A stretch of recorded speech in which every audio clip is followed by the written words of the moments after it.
And that's why that person, that human heart, is going to leave that job. There was a book and they printed it out. 2001 Saturn L series. And when you did something, you could go to the book and say, this is how much it gets paid. And you have to know, you can watch the clock on the wall and say, I better beat this.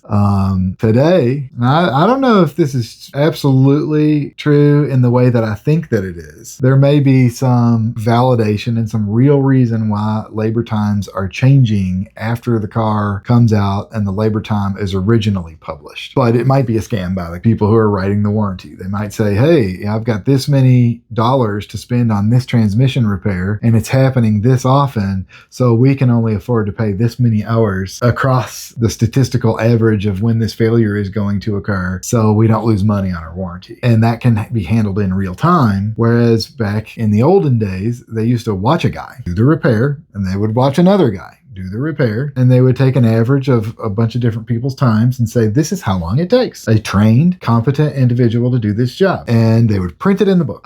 It's my feeling, and this might not be real, but it's my feeling that there's an MBA and a statistician and an actuary saying, let's make sure that we don't lose money. And since they're not potentially, allegedly not being honest about how long, how much a person, because the labor time is how many dollars a person gets paid to do that job. If people feel the squeeze is real. Right. Perception is reality. If there's a technician that says that labor time isn't right, then it's not right.